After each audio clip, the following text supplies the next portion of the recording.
everybody, today what we're doing today is we're spending the 4th of July here at the Speedway recording this video here.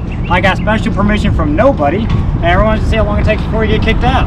So the video today we're doing a video on the 2023 Honda Grom and the 22 Honda Navi. We want to see which bike is a good first bike for you, with them both being in the beginner entry level bike segment, and we're just going to sit there and name some facts about them. So this video is not going to really tell you which one to get. I want to make your own choice, but I want you to make an educated choice based on the facts that I've helped you or now the research you found on the internet. Alright, so this right here is the 2023 Honda Grom. Couple things with this, the Grom, it does have an actual shifter here that is linked to the transmission, which is right here. That's very hot. We also got a clutch pedal, a mid-mounted engine, fuel tanks up top, you got your underseat storage, you got a chain, rear tire. This is chain drive. This engine right here does produce about 10 horsepower for being a 125cc fuel injection system. This bike is kind of just a smaller version of a traditional motorcycle, but Honda did do some stuff to keep it like up to date in the current times, I guess you could call it. Alright, so this right here is a 2022 Honda Navi. This one's a little bit different. It does have a CVT transmission. You do got a storage unit, automatic with a parking brake. This bike right here is on more of a scooter kind of plant. You got your motor right here, which is not underneath your fuel tank, but like I said, it's like a scooter. Normally that's where your feet passer would go. But instead of a 50cc motor, this actually has a 110cc motor that makes right about 7 horsepower, which is, compared to a normal scooter, produces about half a horsepower, so it's 14 times more as powerful. But this is one of the cheapest new motorcycles that you could currently buy right now. And you can tell what like Honda has done to keep the price low. They keep it very analog. You don't get fuel injection, you got carburation, and all your gauges are also analog. This bike right here does come in at $1,807. which makes it the cheapest newest bike that you can actively buy. However, that doesn't mean that it is a cheap feeling bike. And I have my fair share of cheap Chinese scooters that cost less than $1,000, and those were plastic. They had the same kind of setup. However, when you got on it, everything was trying to break almost out of the gate. This right here, I mean, it has Honda's name on it, so therefore Honda's putting the reliability to the test here. When you're actually like sit on the bike and stuff, it feels pretty sturdy.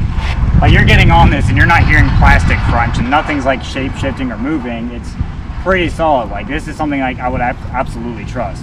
It does weigh a little bit more than the Grom, not by much, but when it comes in like terms of like feeling and stuff, how everything feels, fit and finish is pretty good. It's not like something as good as the Grom. However, for the price point, it doesn't feel, for the Grom being twice as much money, it just doesn't feel like it's half as bad. Like I feel like it's up to par with the Grom. It's just the fact that they chose like carbon fiber in quotations, and the buttons are all like made of like hard plastics. So the Honda Grom here, this is a lot more of a modern bike. Like the build quality is on par with the Navi. The difference with this one is that this one's a lot more technologically advanced. This does come with the option of ABS. I didn't get ABS because I'm not a girl, but it does have fuel injection with a digital gauge. But it is also like more of a traditional motorcycle. You got your fuel tank under all this plastic here, but you do got some good sized fairings. Your motor's down there. You do got a lot fatter of a tire, front and rear, compared to the Navi.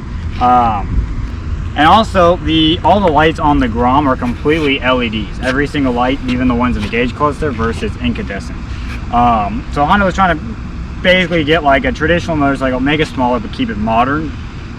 So this one won't have a choke, it doesn't have a carburetor, it has a throttle body, drive by wire. The throttle is an electric cable instead of an actual like metal wire here.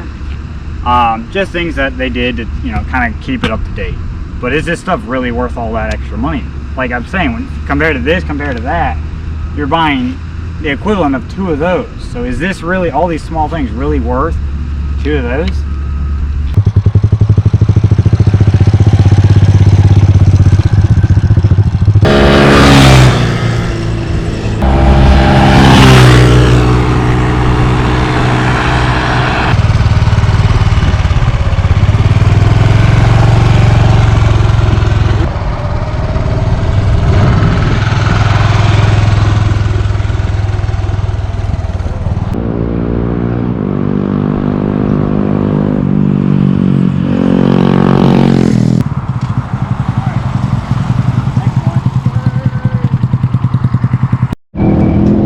the Honda Grom, the driving feel, the bike feels pretty light. Pretty sturdy, but pretty light. It feels a little bit wider on the beginning, especially if you're used to like the Z125, you ever sat on one of those. This bike does feel a little bit on the wide side, but when you're going to a bike, if you've never ridden a bike before, getting on it feels kind of big. It feels kind of clunky. You're like, oh my gosh, it feels kind of scary because it acts like a motorcycle. But if you're like used to riding things like a Kawasaki or like a Harley Davidson, you get on this, you're gonna feel very small and unstable because it's so much smaller than everything else. But the riding feel on it has great acceleration. It's just really smooth going into gear. It is kind of hard finding neutral, but going into gear, you just kind of slam it and it just goes. I would say this is a really good clutch to learn for beginners. I am actively teaching my mom how to ride a motorcycle using the Grom, and she's getting it pretty well. This is the first bike I learned how to use a clutch on, but I have ridden two-wheel vehicles before in the past. Overall, I'll say this is a really good bike to start off on if you're looking to go into getting like a sport bike later or another bigger motorcycle. This is the other side.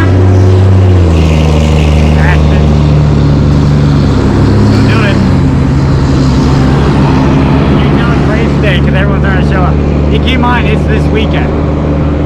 Okay, if you're looking at riding a bike again in the future, like maybe you want to get like a CBR, or maybe you want to get like a Rebel or something, or a different kind of bike you want to ride, Harley Davidson, this would be a good beginner bike in my opinion, just because it has the clutch. And if you go learn how to use the clutch on this, you can learn how to use the clutch on everything. So the Honda Navi, for this being the price point that it is at, it actually still feels really refined. Now granted, it's not as quick as the Grom. I wouldn't say the pickup is like immediate, but that's a good thing, because for someone who just wants to ride a bike just to cruise, go through a neighborhood park, or just ride around their neighborhood, this is a great bike to get for that, because there's not a lot of complications. You twist and you go, right? Not much to it. Anybody can get on this. Doesn't matter how old you are, how big you are, it doesn't matter. This thing is a really well kind of well refined bike. Like, they made it cheap, but they didn't just throw parts at it. It was like, here, it runs. Like Honda, you can tell Honda's done a lot of research with this bike. This bike was also being sold in India for a few years before it even came here to the US. But I think overall this is generally a good buy. Like personally, I would absolutely get one if I didn't have my Grom, because something like this, getting some off-road tires on it would be awesome on the trails. But then there's some people who just like to just cruise around town. Maybe they just like to go to like their local coffee shop or something. This is perfect for them. It has a storage unit on the bottom. You can put just some of your belongings in it. Really good fuel mileage. Honda does claim about 116 miles per gallon. However, from our experience that we had, we did get about 80, but it's still pretty not bad. So, difference between the bikes. This right here does have all LEDs and it's a lot more up-to-date and modern, which is good because it gives you more convenience. You get better gas mileage, you get better pickup, and you don't have to like set your carburetor depending what altitude you go to. So if you like to travel a lot with a carburetor, then you don't have to sit here and like doing it, it does it automatically. Now, a carbureted bike, or an analog bike, I guess like the Navi here, all the lights are incandescent. It does run off of AC power, and it's carbureted. So, yeah, the downside is carburetor, it's not going to be as fuel efficient, the pickup is not going to be as much there. However, when this thing breaks, it'll be super easy to fix, because you just have a carburetor. Like if you let this sit over, you know, let's say a span of the winter, you get back, it doesn't start, you just empty the bowl out, put fresh gas, you're good to go. It does have a Kickstarter on this side, so even if your battery does die on you, you still have a chance to like be able to turn it on without the battery or without the key switch. Well, I guess you'll still need the key and the switch, but you guys get what I'm saying. But this bike is a lot more on the practical side. Like if I can compare these two, this would be like your regular economy vehicle. This is something to take you to point A to point B. It has a trunk, it's pretty convenient, fuel efficient. Versus this, on the other hand, is more sport oriented. This right here is more of a, you just want to like drive fast, but you don't really go that fast. This thing only goes about 60, but this is a bike you can just thrash gears in. Act like you're like, you know, on the next X Games mode or something. And this is good for that. However, you don't get any storage on it, so you got to carry a book bag. Some companies make saddlebags, but they're always hit or miss with them. It's very hard to kind of find stuff in terms of storage. The reason it's for practical use, I wouldn't say it's not as practical nearly as the Navi. The Navi, I'll rate it like a straight 9 out of 10 with practicality here. The Grom would be a solid 2, maybe.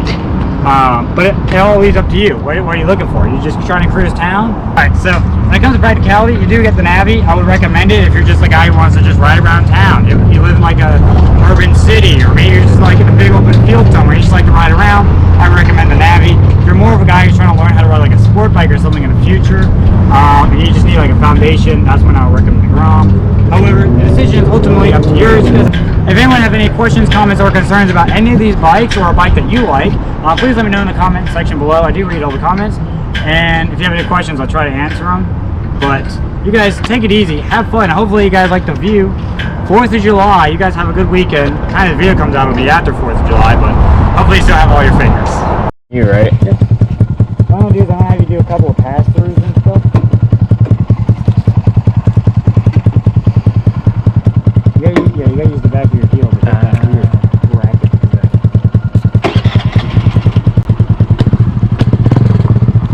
Did you turn it on? Yeah, it's on. Yeah, keep it on. Let's go. Oh yeah, my shades on. There we go. Ready? Ready.